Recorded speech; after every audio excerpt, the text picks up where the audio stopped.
football with as much stuff is going on in college football now with guys using pro offenses and the different offenses you're going to see week by week and trying to implement some things that your guys can do consistently to compete with the various offenses that are out there week by week. I mean, it sounds easy, but you're talking limited hours of practice time. You're talking about growing minds in football, and you can't just throw the whole kitchen sink at them when they're getting the whole kitchen sink thrown at them. So I think Mike's a great defensive coach, man. I think he's going to get a couple more chances to work his magic, but we came up a little short on the end of the stick down there at Oklahoma a few times. And then the last thing is you came in to OU at the perfect time. I mean, it didn't take long. Didn't take Bob Stoops very long to get a national championship. Right. I mean, how did it feel to be a part of that and being with that early Stoops? I mean, did he change much? Why didn't he get any more? I know it's hard to get a national championship. What's your feelings on that? And, I mean, if you look at it, I mean, even in my 4 years there, I went to every single BCS bowl game. And it's not like we had – you know what I mean? Yeah. Even though we didn't – I think I competed in the national championship in the Sugar Bowl. I think it was 2004, 2003. And, I mean, we lost to a Nick Saban, LSU. LSU, yeah. How many does he have now, Saban? God, I mean, you know what I mean? I mean, it's not like we were losing East Popcorn State. You know what I mean? He doesn't have. He's having to put rings on toes now, right? Right. Something like that. And then I think, a couple years after that, it was the Orange Bowl, down in Miami with the USC deal. So, I mean, it's not like, it was ever a drought. We were still, I mean, there was times I was part of the 77-0 thrashing of some Big 12 opponents. You know what I mean? So, even though they didn't get a chance to go win another one, I think his record proves that he's a really good coach and he can win some games and compete with some of the best of them. I mean, going toe-to-toe with, Urban Meyer, year to year. A guy, it's a game of inches, literally. Is he out for good? Do you think he'll show up? Do you think he'll show up at the NFL? What level? And no, Stoops is coaching XFL. Yeah. Oh, he's put that big hat on. I think he's more owner slash. He's the the Texas Dallas team? The Dallas team. Yeah. Which I'm sure that was every OU coach ends up in Dallas. I mean, I don't know, but I bet that was probably an attractive job to him. I mean, Norman's not far from Dallas, and I'm sure they got a jet that can fly him back and forth when he needs to. He's a good coach and he's a great businessman. Do you ever hear from him? I mean, nah, man. I had talked to Coach Stoops, man. He had an honoring last year in Oklahoma. I didn't get a chance to make it down there, but I talked to a lot of guys that were there, and he's the same great coach, man. He's just the same guy, just doesn't have the whistle anymore. And he was always a personal guy. He never made it foreign to you. Yeah. But, I'd love to talk to him. And it was different for me, too. I got an opportunity to not only play for him, but immediately after work for him.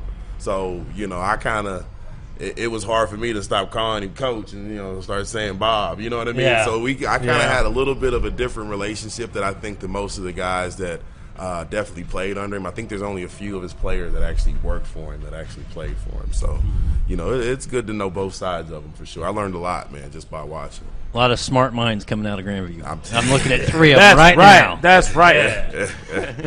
I'll say a cool thing about what Coach Stoops did at OU was that he really took he gave him the momentum to kind of where the program, like OU's expected to be good now every year, right? And he's the one that kind of set that up. And we've talked about that before. Even kind of got that back. We just talked about that with how Coach Hornback set up Grandview, right? Yeah. Stoops set him up, and now every year it's expected for them to be contending for a national title every year. One of my favorite coaches is coaching OU now, Lincoln Riley, who's one of my favorites, who he thinks is going to be the next Cowboys coach. Really? Which, if he is, that's a W for you guys.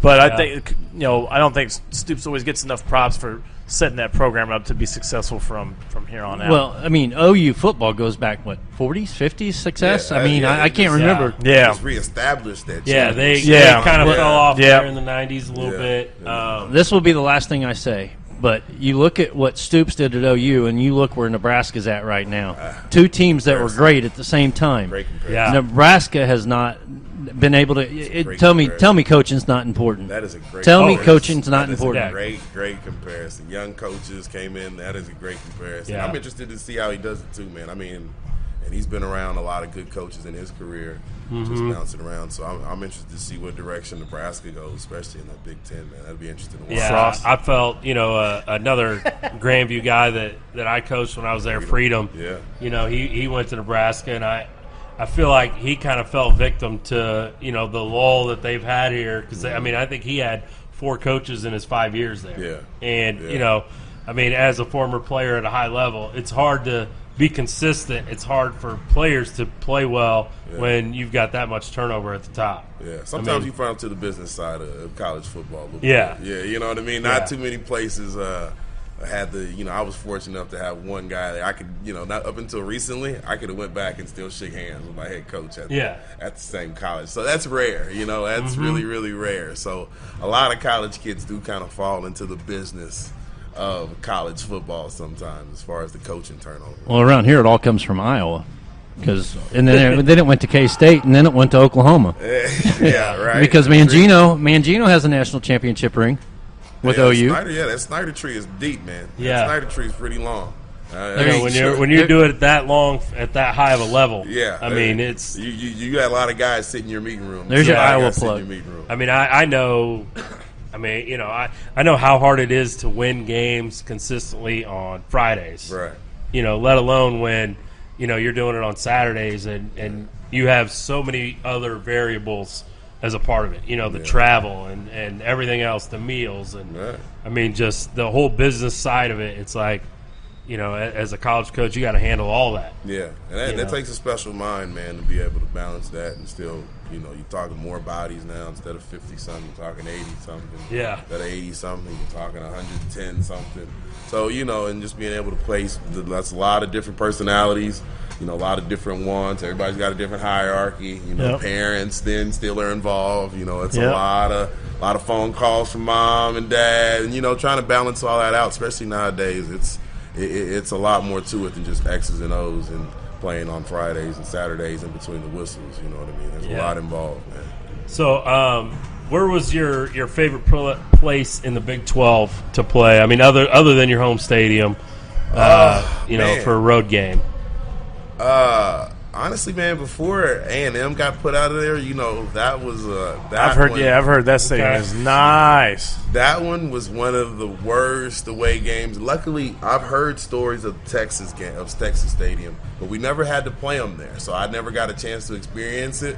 But let alone that the Cotton Bowl, the Red River Rivalry. That is, even though it's a half and half.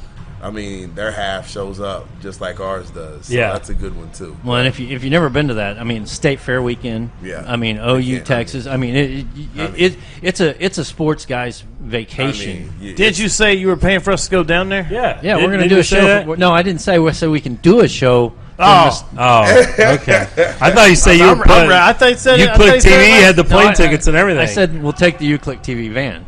Okay. That's all right. Are you paying for gas?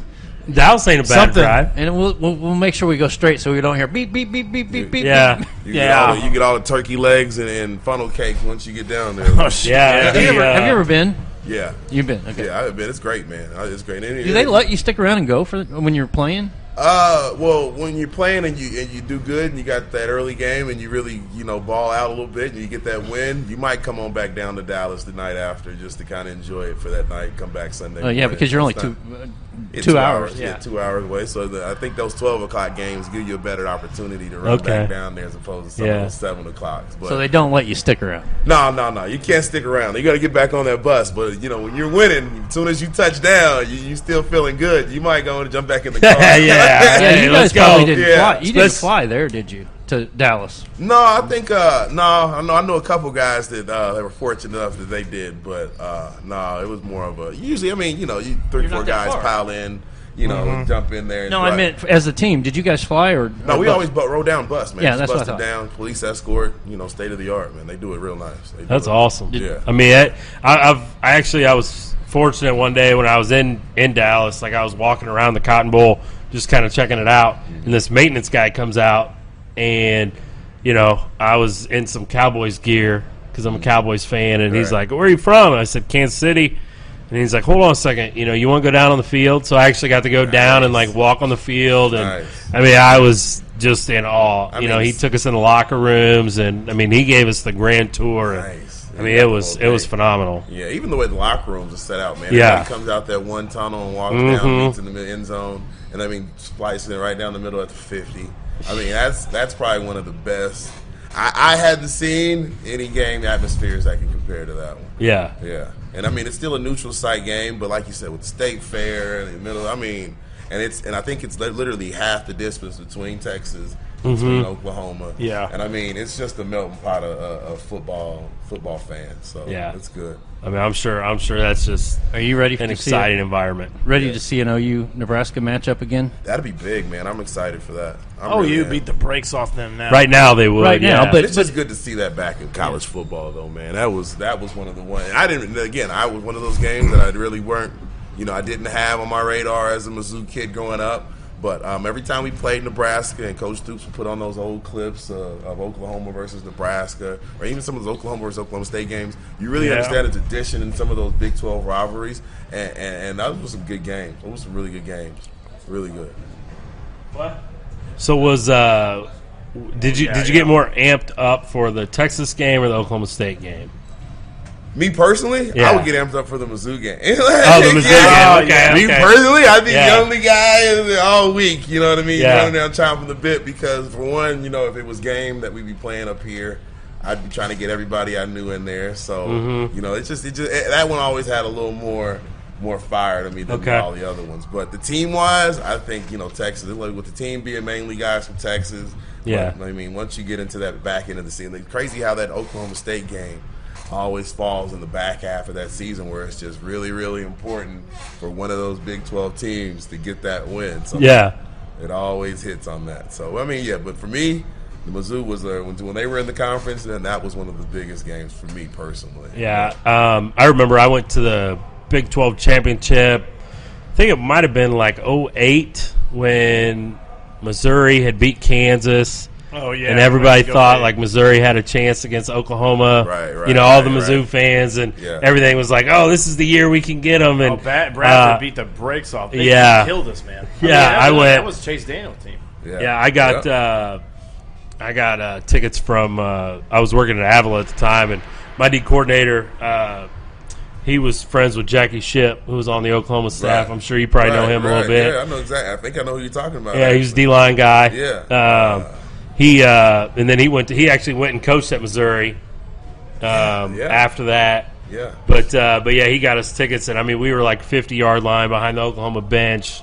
And it was hilarious because all the Missouri fans, that I was seeing all day is like, Really this is the year.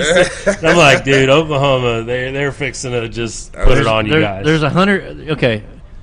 Even though Mizzou was highly ranked, there still was 100 degrees of separation. I mean, you just don't realize. Yeah, come on. It was like 95 degrees of separation. All right, I'll give you that. I think that's the year. I think those were the years when we were putting 50, 60, 40 up on AP and holding teams to like 2-3 scores. Not even that. Maybe 2 scores a game. Like straight, just high caliber teamwork. So it was. I think that was.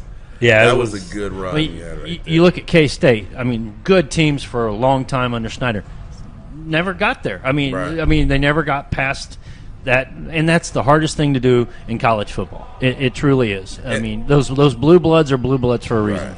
Right. And until recently, man. I mean, I'm telling you, man, the Big 12 up until the last 4 or 5 years, maybe, there was a different kind of game every week in the Big 12. I mean, Kansas kind of really not. They just recently, Kent State just really started spreading it out a little bit. So, I mean, up until recently, you go play K-State, you would see 2 tight ends, maybe even a fullback. And you know what I mean? And it was just such a wide variety as opposed to some of the other conferences where, they're going to run the ball. It's not, the traditional LSUs and the traditional Alabama's where they're going to try to pound the ball at you. This was a very, very diverse league for a while there, and it was really challenging to kind of compete back to back, year to year with that league. Well, and I think that's why Pinkel had success because he had the offense when he came into the SEC, and then they started worrying more about defense, and I think that's kind of when it started falling backwards. Yeah, and that was one of that's how I remembered it, at least, because working on the defensive side of the ball, they were putting up numbers across the board. It felt like Macklin, Pinkel, Coffee, all those guys. It feels they like had they were some scoring. cats. Yeah, they had some cats now. But it's always fun to as a coach to prepare for those different schemes. I mean,